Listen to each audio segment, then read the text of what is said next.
Hi everyone, welcome in this lecture. Today we are going to see the second electrophilic substitution reaction of the benzene with mechanism. In the previous lecture we have seen the nitration of benzene. In this lecture we will see the halogenation of the benzene. Halogenation is an example of electrophilic aromatic substitution reaction in which one or more hydrogen atom from benzene is replaced by the corresponding number of halogen atoms. In this lecture we will take example of chlorination of benzene. Now halogenation means introduction of halogen atom, that may be chlorine, bromine, iodine or fluorine atom on aromatic ring to form halo rings is called as halogenation, or it also can be defined as the replacement of one or more hydrogen atom from aromatic ring by halogen atom is known as halogenation. We will take example when benzene is react with this chlorine in presence of Lewis acid anhydrous aluminum trichloride or FeCl3, it gives chlorobenzene, is called as chlorination of the benzene. There are other Lewis acid we can take as a catalyst, that is AlCl3, FeCl3, FeBr3, ZnCl2, etc. This is the chlorination of benzene. It is reaction. Now we will see the mechanism of this reaction, that is detailed stepwise study of the reaction. This reaction, chlorination, is taking place by the following three steps. The first step is a formation of electrophile. When this chlorine molecule Cl2 reacts with Lewis acid aluminum trichloride to form chlorinium ion, which acts as a electrophile in the second step. इथं पहा, हे जो Lewis ऍसिडची व्याख्या काय आहे, Lewis ऍसिडचं definition काय, is a compound which has vacant orbital which can accept lone pair of electron from other species is called as Lewis acid.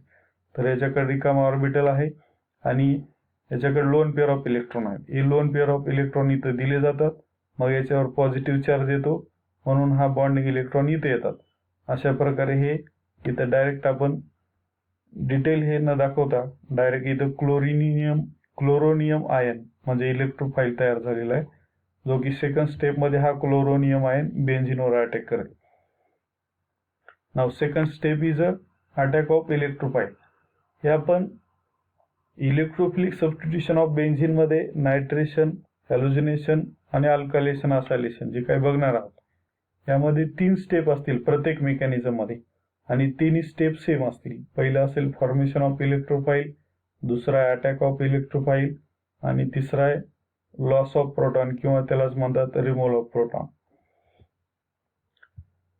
In this second step this chloronium ion which is form, जो पहिल्या step मध्ये तयार झाला chloronium ion, तर तो benzene वरती attack होईल आणि त्यापासून हा बेन्झिनियम आयन किंवा अरेनियम आयन तयार होईल, जो की अनस्टेबल आहे.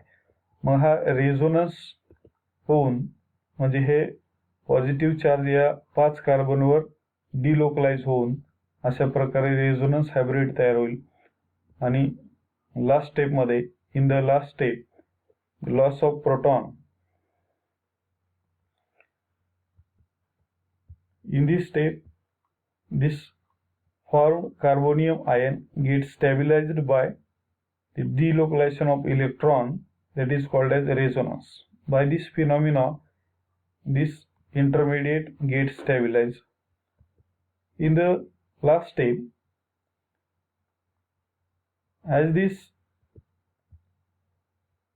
intermediate benzenium ion is less stable as compared to this aromatic compound. Aromatic compounds are more stable as compared to this non-aromatic or anti-aromatic compound. हे नॉन aromatic आहे, इथं हे aromatic नाही. का नाही? कारण ही sp3 हायब्रिडाइज कार्बन आहे. याच्या अगोदर आपण बघितलं aromaticity. इथं डिलोकलायझेशन होणं शक्य नाही, है ना. कारण दोन जे काही डबल बॉन्ड असतील किंवा त्यांच्यामध्ये जर कुठे sp3 हायब्रिडाइज कार्बन येत असेल तर इथं aromatic नसतो तो. हे aromatic नाही, म्हणून ही लेस स्टेबल आहे. कुठली स्थिती काय होईल? स्टेबल होण्याकडे प्रयत्न करेल. आपण जर उतारत्या ठिकाणी जर पाणी टाकलं तर जिथं स्थिर आहे तिथं जाऊन पाणी थांबेल. कुठली वस्तू स्थिर ठिकाणी जाऊन थांबेल. तसंच रिएक्शन सुद्धा जो स्टेबल प्रोडक्ट तयार होईल त्या दिशेने रिएक्शन जात असते.